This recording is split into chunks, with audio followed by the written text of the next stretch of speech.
시편 56편입니다. 3절 4절 읽고요.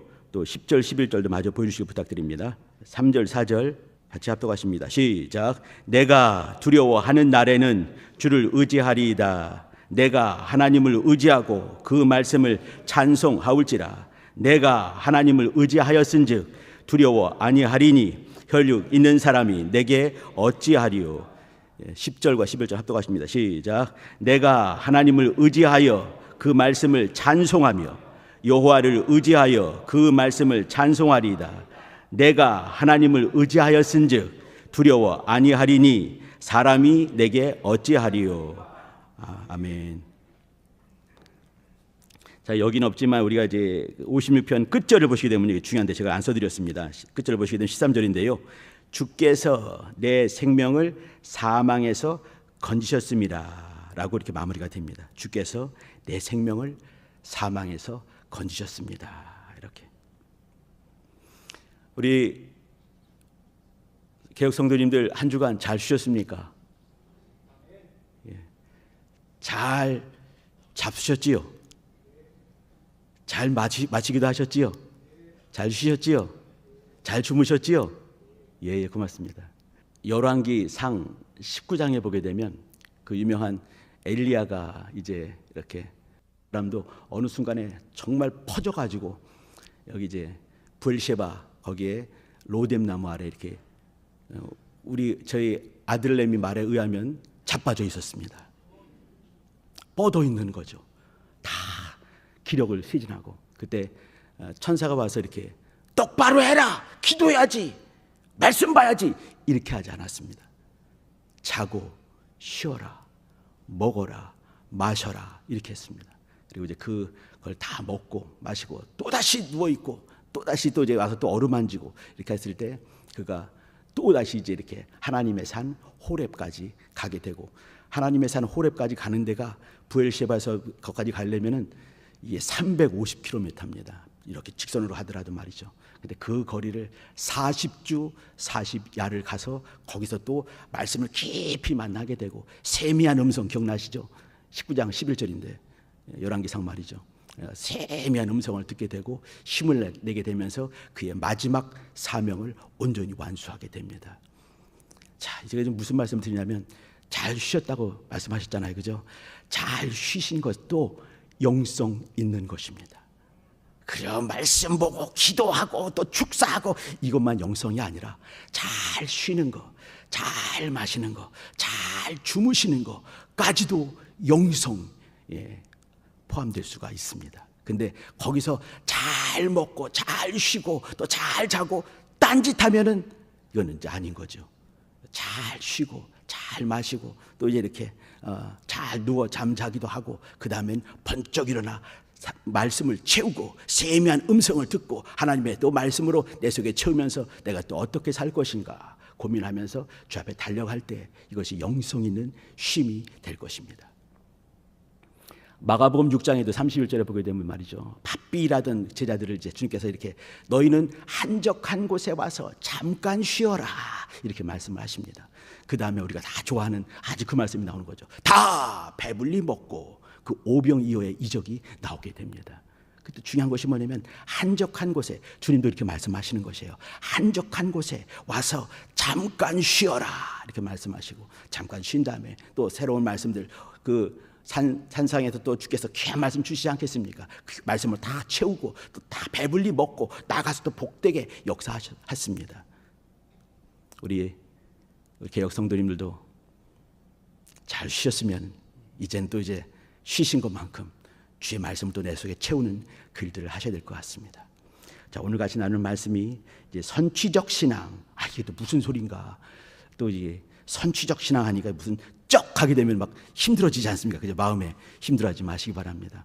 우리가 보통 이러한 신앙생활을 늘 갖고 하는 것이에요. 우리는 항상 이러한 선취적 신앙생활을 하고 있었습니다. 근데 이것을 선취적 신앙이다라고 이렇게 용어를 사용하지 않았을 뿐이지 선취적 신앙생활을 해왔던 것입니다. 사실 구약의 그 모든 이 성경의 인물들, 사건들 다 보더라도 선취적인 신앙생활을 했습니다. 어떤 말씀일까요? 지금은 답답하기 그지없는 것이에요. 상황은 정말 말이 아니게 너무 힘든 것이죠. 근데 하나님께 또 간구하면서 기도하면서 말씀이 확 부딪혀 올 때 어떻습니까? 말씀을 붙들으시겠습니까? 아니면 큰 문제 앞에서 벌벌 떠시겠습니까?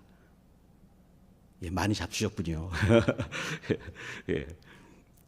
우리는 어떻게 살지? 이 앞에 있는 큰 문제 앞에 질려가지고 벌벌 떠는 것이 아니라 이 문제는 분명히 엄연히 있지만 그러나 내 앞에 그 문제보다 더 크게 부딪혀온 그 말씀 때문에 그 말씀을 붙들고 또 내가 기도한 것이 있기 때문에 이제 그 앞에 있을 주께서 이 문제를 넉넉히 해결할 것을 믿음으로 보고 말씀을 붙들었습니다. 그렇지 않습니까?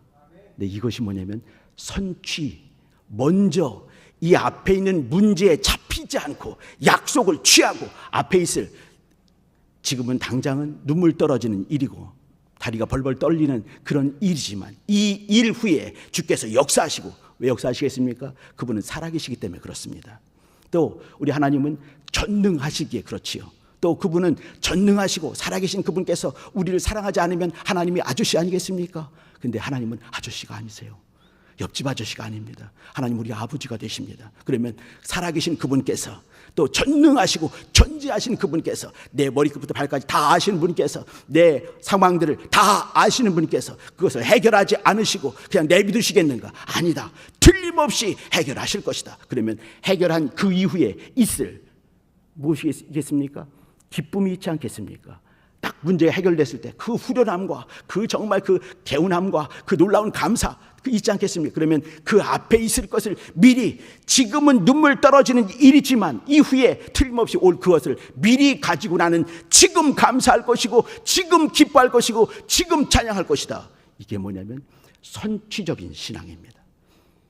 앞에 있을 것을 미리 땡겨서 미리 감사하고 미리 선포하고 미리 또 감사하며 지금은 찬양하겠다. 미리 취하겠다. 선취적인 신앙입니다. 우리 성도님들은 지금까지 모든 이 신앙생활 하는 중에 선취적인 신앙생활을 해 오셨습니다. 이제 그걸 다시 또 이제 이렇게 이름을 다시 한번 이렇게 선취적인 신앙 이렇게 다시 한번 알려드리면서, 사실은요 여기 이제 범교회적인 그 모든 교회에서 또 신앙적인 사람들 식구들 속에서 신학적인 모습 속에서도 항상 이렇게 선취적 신앙 이런 말을 많이 해왔습니다. 이제 우리가 안 했을 뿐인데 사실 우리가 신앙생활은 선취적 신앙생활을 해온 것입니다. 그걸 다시 한번 이제 이것을 선취적인 신앙이라고 하는구나 이렇게 여기시면서 한번 같이 한번 보도록 하시지요. 제가 이제 구약의 또 신약의 모든 사람들도 이렇게 선취적인 신앙생활을 해왔습니다라고 말씀을 드렸습니다. 한번 몇 가지만 이렇게 증거물로 주셔볼까요? 우리가 이제 잘 아시는 히브리서 11장, 보통 우리는 믿음장이라고 하는데 그 믿음장 첫 번째, 우리가 요즘은 많이 안 외우는데 그 11장 1절 무엇이겠습니까? 믿음은 바라는 것들의 실상이고 보지 못하는 것들의 뭐였죠? 증거라고 하죠. 그죠? 이게 뭐겠습니까? 선취 아니겠습니까? 믿음은 바라는 것들, 지금은 없어요. 이렇게 아무것도 안 보여요. 근데 지금은 보이지 않지만 그러나 바라는 것들의 실상이다. 보지 못하는 것들, 내가 보지는 못했어요. 근데 증거가 되는 것이 무엇이겠습니까? 믿음 아니겠습니까? 거기 이제 쭉 보게 되면 그 유명한 믿음의 사람들이 쭉 등장하게 됩니다. 노아라는 사람이 있지요. 노아라는 사람이 나이를 많이 먹었는데 주께서 갑자기 말씀을 주셨어요. 노아 시절이라면 창세기 6장입니다. 그러면 성경에 아무것도 없는 시대입니다. 그런데 노아 그 시대에 하나님께서 말씀을 툭 주셨어요. 난데없는 말씀인 거죠. 갑자기 산 중턱에다가 방주를 지어라, 네모난 배를 지어라 이렇게 말씀하셨습니다. 누구나 다 이렇게 귀 털어버리고 말도 안 되는 소리 할 수 있겠지만 그러나 그 말씀을 붙드는 게 되는 거죠. 왜 그러겠습니까? 하나님이 어떤 분인 걸 아는 거예요. 노아 하나님의 어떤 분인 걸 아는 사람입니다. 이 때문에 하나님을 알기 때문에, 살아계신 주님이기 때문에, 전능하신 그분인 거, 나를 사랑하시는 그분이기 때문에 그는 많은 사람들이 손가락질하고, 아니 저 영감님이 저 뭐 왜 저러나, 날씨가 더우니까 좀 이렇게 잘못 잡수셨나 할 수 있겠지만 모든 사람이 이상하게 볼 때 이상하게 보는 그 사람들의 눈들을 다 무시하고 하나님의 그 말씀을 인정하고 거기에 방주를 지었습니다. 그리고 모든 기식 있는 것들이 다 죽을 때 그의 가족들이 살아남게 되면서 또 믿음을 전하는 그 모든 믿는 자들의 믿음의 후사, 의의 후사가 되었습니다.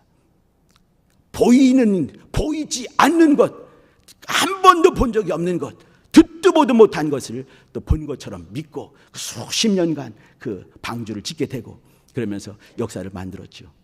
잘 기억하실 것입니다. 더 보실까요? 아브라함이라는 사람이 있습니다. 갈대우르에서 75 잡수셨습니다. 할아버지지요. 근데 어느 순간 또 말씀이 부딪혀 왔습니다. 창세기 12장 말씀드리는 겁니다. 창세기 12장. 또 이렇게 성경, 우리가 갖고 있는 이 뚱뚱한 성경 없을 때입니다. 근데 말씀이 부딪혀 오게 되죠. 말씀도 너무 간단했습니다. 가라, 끝이었습니다. 내가 지시할 땅으로 가라. 이것도 구체적으로 어디로 가라. 내가 가면 내가 어떻게 뭐 구체적인 그 말씀이 없었어요. 가라! 말씀하셨어요. 그럼 그 말씀이 갈 바를, 성경에서는 이렇게 갈 바를 알지 못하고 갔다 이렇게 했습니다. 이게 말이 되는 거겠습니까? 우리가 어딘가로 간다는 얘기는 어딘가 목적성이 있고 그리고 어딘가 확 찍힌 내비게이션도 어떻게 찍어야 되는 거 아니겠습니까? 근데 찍지도 않고도 그냥 가는 거예요. 가라 하면 가고 왼쪽으로 가는, 오른쪽으로 가는 거죠. 가라는 그 말씀을 따라 움직이게 되면서 믿음의 조상이 되었습니다. 신약도 한번 볼까요? 여러분 잘 아시는 그 마리아가 몇 살 때 같습니까? 마리아가 몇 살 때 같으신가요? 아무리 생각해도 마리아는 그때 10대 중반이나 후반까지도 안 됐을 것 같습니다. 그러면 14살이라는 얘기입니다. 마리아가 정혼한 사람이 있었습니다. 그러면 아무리 봐도 14살, 15, 16살 됐을 것 같습니다. 그때 그 어린 그 마리아에게 내가 아들을 낳을 것이다 이렇게 말씀이 왔습니다. 정혼한 사람이 있는데 그 어린 마리아에게, 근데 마리아가 앞으로 어떤 일이 있을지 뻔히 보이는 거 아니겠습니까? 돌 맞아 죽게 딱 좋은 거 아니겠습니까? 근데 주의 계집종연이 내 속에서 주께서 하시고자 하시는 그 일들을 이루시옵소서 이렇게 내어드리게 되었습니다. 앞으로 어떤 일들이, 어떤 어려움이 있을지 또 뻔히 이건 보이는 거죠. 예상이 분명히 되는 것입니다. 근데 주께서 말씀을 주셨기 때문에 그 말씀을 붙드는 거죠. 지금 당장 닥쳐올 여러 문제가 있지만 문제보다 더 큰 것, 하나님께서 나를 사랑하십니다 인정하게 되고, 하나님께서 나를 통해서 하나님의 그 일들을, 어떤 일들을 이루고자 하시는구나 그러면서 이거는 자기의 생명을, 자기의 삶을 내어드리는 거 아니겠습니까? 삶을 내어드리게 됩니다. 그러면서 그 유명한 하나님의 사람 마리아가 됐습니다. 자, 제가 지금 금방 몇 사람 말씀드렸습니다. 한 번 더 볼까요? 여기 이제 유명한 여호수아라는 사람이 있습니다. 여호수아가 어느 순간에 그가 극진히 잘 모셨던 모세가 사라지게 되고 말도 안 되는 사람들을 수백만 데리고 이제 적진에 들어가게 되는 거죠. 지금까지는 광야 생활이었습니다. 근데 이제는 정말 적진과보다 떨어지는 거 아니겠습니까? 근데 그 앞에 요단강이 있습니다. 주님께서 말씀하세요. 건너가라. 물을 뚝 자른 다음에 아니었어요. 그냥 건너가라 말씀하셨습니다. 그럼 어떻게 되겠습니까? 잘라주시옵소서 이렇게 되는 거 아니겠습니까? 근데 그냥 가는 거예요. 철벅 들어가는 거죠. 앞에 있는 이 법궤를 맨 사람들이 철벅 들어가고 있습니다. 물은 여전히 도도하게 흐르고 있습니다. 사실 요단강 가게 되면요, 안양천에 10분의 1도 못 됩니다. 정말 또랑만큼밖에 없습니다. 근데 물이 가장 많을 때는 그렇지가 않은 거예요. 정말 한강 같은 그런 강의도 철벅 들어갈 때 이 법궤가 물에 달려가는 그 순간에 뚝 잘라지는 거 아니겠습니까? 먼저는 움직여라 이 말이죠. 역사가 보이지 않는다 하더라도 말씀이 있다면 움직여라, 순종하라, 내가 일하리라 말씀하신 거거든요. 먼저 취하는 것이죠. 주의 약속을 붙드는 것입니다. 여리고성이 있습니다. 돌아라 말씀을 하셔요. 말도 안 되는 말씀을 하실 때는 그저 순종을 해야 되는 것이 옳은 것 같습니다. 말도 안 되는 말씀을 하셨어요. 마치 이 성이 허물어진 것처럼 돌아라, 도는 거죠. 일주일 내내 돌았습니다. 그리고 또 말도 안 되는 말, 고함을 질러라. 고함을 지르니까 무너지는 거 아니겠습니까? 여호수아 어느 순간에 말씀이 부딪혀 왔을 때 아무것도 보이지 않는다 하더라도 마치 본 것처럼, 히브리서 11장 1절 말씀처럼 바라는 것들의 실상을 보면서 움직이는 것이죠. 순종하는 것입니다. 또 그리고 거기서 고함을 질러라, 고함을 지르는 것이죠. 어떤 고함이겠습니까? 찬양하듯이 고함 지르는 것 아니겠습니까? 그때 무너지게 되는 것입니다. 우리가 나누고 있는 선취적인 신앙, 구약 사람들은 어떻게 죽었습니까? 구약의 놀라운 믿음의 사람들 어떻게 죽었습니까? 앞으로 나는 지금 보지 못했지만, 아직 보이진 않지만 주께서 약속하셨기 때문에 메시아가 오실 것을 믿고 죽지 않았습니까? 이걸 주께서는 의로 여기시고 신앙으로 여기지 않았겠습니까? 그러면 모든 구약의 모든 사람들은 선취적인 신앙을 갖고 있는 것입니다. 당장 보이는 것이 아무것도 없고 메시아 아직 온 것이 없지만, 지금은 정말 아주 험악한 세월을 살고 있지만, 이후에 내가 죽은 어느 날 그 이후에 틀림없이 오실 메시아를 믿고, 그 오실 메시아를 믿고 죽는 것, 그게 뭐겠습니까? 신앙 아니겠습니까? 선취, 미리 앞당겨서 내가 그것을 믿는 것입니다. 이게 선취적인 신앙인 거예요. 자, 지금 몇 가지 말씀을 드렸는데 정리를 해보면 말이죠, 중요한 것이 무엇이겠습니까? 당장은 앞에 보이는 것이 아무것도 없는 험악한 세월을 살고 있고, 위기 가운데 있고, 위경 가운데 있고, 눈물이 뚝뚝 떨어질 수밖에 없는 그 처참한 지경에 있다 하더라도 그 말씀을 인정하는 것입니다. 상황보다, 문제보다, 또 있는 현실보다 말씀을 더 인정하는 것이, 그 말씀을 더 미리 가지고 오고 가져와서 지금 주 앞에 또 이렇게 쓰게 되고, 말씀 앞에서, 주님 앞에서 있는 것입니다.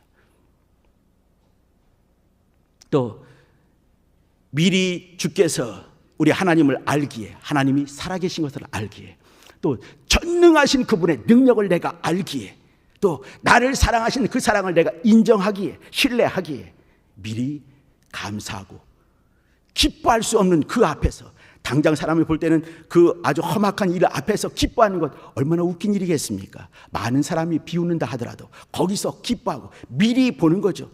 앞에 일에 있을 것을 미리 보고 기뻐하고 감사하고 또 찬양을 들 수 있는 것, 이게 선취적인 신앙입니다. 우리 개혁 성도님들, 선취적인 신앙, 이 말은 뭐냐면 당장 있는 어떤 상황보다 하나님의 말씀을 인정하는 것이고, 하나님의 살아계심을 인정하는 것이고, 하나님이 우리를 변함없이 사랑하는 것을 인정하는 것입니다. 하나님께서 우리를 인정하듯이 말이지요. 선취적인 신앙의 대가가 한 분 계십니다. 히브리서 12장 2절에 보게 되면, 믿음의 주요 온전케 하신 이인 예수를 바라보자, 이렇게 말하면서 그는 앞에 있을 그 영광 때문에 십자가의 그 고통을 능히 참아 이기셨다 말씀했습니다. 주님께서는 앞으로 아버지께서 그를 무덤을 깨뜨리고 일으킬 것을 아시고, 그 당장 앞에 있는 그 십자가의 그 모진 고난과 고통과 그 힘든 일들을 능히 참으셨다라고 했습니다. 선취적인 신앙의 대가가 사실은 하나님이셔요. 하나님이시고 또 아들이십니다. 우리는 그것을 믿기에 우리는 그 신앙을 어떻게 신앙생활을 할 것인가 알 수가 있는 것이죠. 자, 우리가 이제 시편을 보고 있습니다. 시편 150편 중에서 절반 정도를 이 유명한 다윗이라는 사람이 썼습니다. 성경에서 다윗 이렇게 찾아보게 되면요, 약 1000번 정도 이름이 등장을 해요. 그러면 성경 중에서 가장 많이 등장한 사람이 사실은 다윗입니다. 근데 다윗의 이제 56편을 봤어요. 다윗은 선취적인 신앙에 예수님 다음 가는 대가가 아니겠는가 생각을 한번 해봅니다. 시편을 가만히 보시기 바랍니다. 시편을 보게 되면 시편이 아주 아름다울 때, 상황이 너무 좋을 때, 정말 좋을 때 그런 시가 많이 나오겠습니까? 아주 힘들고 어렵고 답답할 때 시간이 많이 나오겠습니까? 그 후자거든요. 아주 삶이 힘들고 팍팍하고 너무 어려울 때, 그때 나오는 것이 그냥 신음만 나오게 되는 거죠. 나오는 것이 주여, 이 말만 나올 때, 그때 주여, 당장에 오늘 시편의 1편 보더라도 말이죠, 이렇게 시작을 합니다. 하나님이여, 나를 긍휼히 여기셔서 사람이 나를 삼키려고 종일 치며 압제하나이다, 이렇게 말했습니다. 나의 원수가 종일 나를 삼키려고 그렇게 하는 자 많이 있습니다. 여기 이제 우리가 시편을 쭉 한번 보면 좋겠지만, 근데 시편 56편은 말이죠, 특별히 사무엘 상 21장의 내용입니다. 그러면 이 사무엘서 이제 16장에 처음 이제 다윗이 등장을 하잖아요. 그다음에 17장에 그 유명한 골리앗과의 싸움이 있습니다. 그리고 이제 사울은 천천히요, 다윗은 만만이다 이런 얘기 되면서 이 장인어른한테 시기심이 발동한 장인어른한테 쫓겨다니기를 10년간 쫓겨다니고 있을 때 바로 그때 지은 겁니다. 쫓겨다니면서 이제 이 이스라엘 땅에서 더 이상 갈 곳이 없는 거예요. 그럼 어디로 가야 되겠습니까? 적진으로 가야 되는 거죠. 이 이스라엘 적진 중에 어디 있겠습니까? 블레셋 사람이 있는 거예요. 블레셋은 그가 사무엘상 17장에 그 돌멩이로 물매로 죽인 그 골리앗이 있었던 바로 그 나라입니다. 그 나라 가게 되면은 그 사람들은 이 블레셋 사람들은 다윗을 어떻게 보겠습니까? 독사눈을 뜨고 보지 않겠습니까? 도끼 눈을 뜨고 보는 거죠. 저놈은 옛날에 우리 장수 골리앗을 죽인 놈이다. 우리의 철천지 원수다 하지 않겠습니까? 근데 거기로 넘어가게 됐습니다. 망명비슷하게 하게 된 거죠. 그 이스라엘 땅에서 더 이상 살 수가 없어서 너무 힘들기 때문에 거기 가니까 또 그 사람들 얼마나 또 힘들게 하겠습니까? 그냥 미친 척 하면서 침 질질 흘리면서 어기적거리면서 그렇게 겨우 목숨만 부지하고 있을 때 쓴 시가 바로 이 시입니다. 사무엘상 21장 11절부터 15절까지 말씀드리고 있는 겁니다.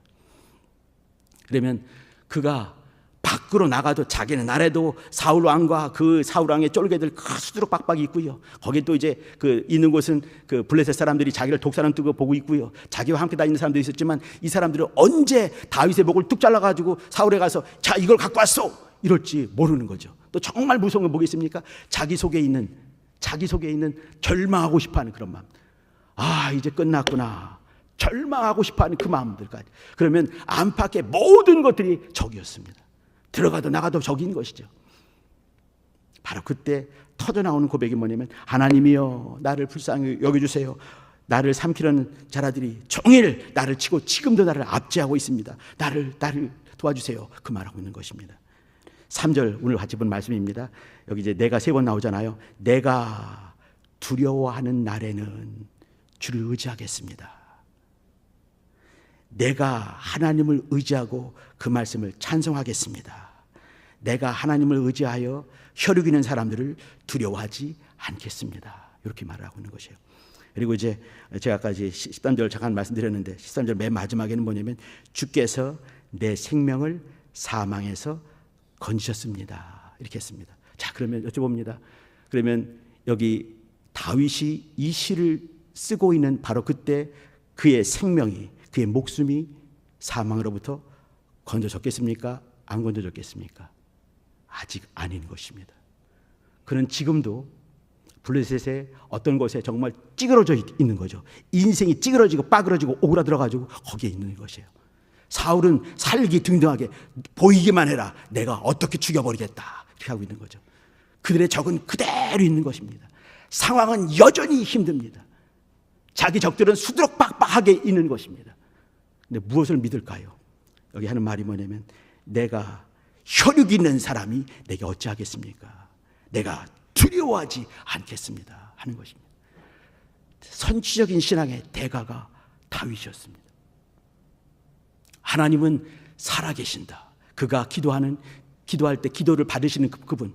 우리 9절 안 읽어드렸지만 내가 아뢰는 날에 내 원수가 물러가리니 이렇게 했습니다. 내가 기도할 때 원수가 물러갈 수밖에 없을 것이다. 왜 그렇습니까? 들으시는 분이 계시기 때문에 그렇습니다.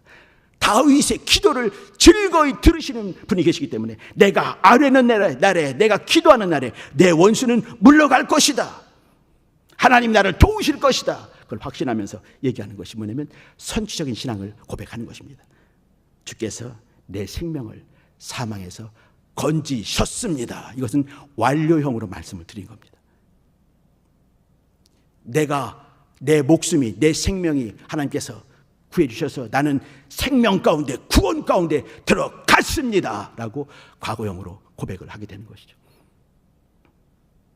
여기 중요한 얘기들은 여기 이제 3번의 내가 이어지는 말입니다. 주를 의지하겠습니다. 두려워하는 날에 주를 의지하겠습니다. 우리 성도님 혹시나 나는 두려워할 만한 일이 전혀 아무것도 없습니다 하시는 분 계십니까? 건강 걱정도 생각내시죠. 어디만 조금만 아프면 탁 가슴이 어떻게 아프면은 탁 이게 혹시 뭐한 일일까 생각되지 않습니까?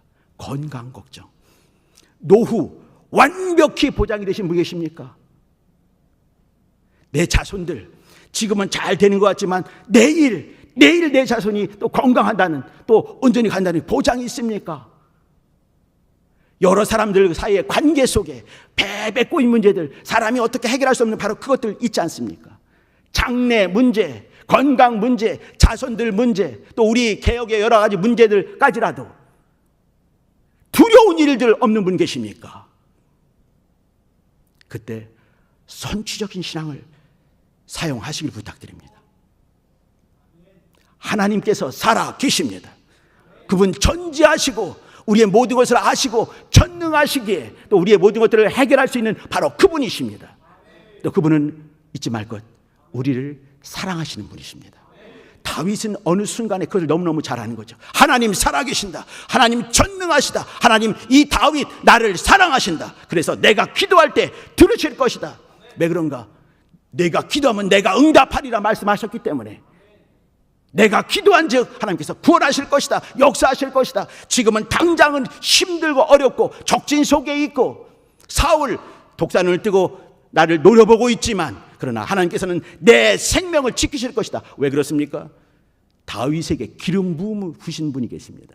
누가 기름 부으셨습니까? 하나님께서 부으신 거 아니겠습니까? 그는 아직 왕이 되지 않았어요.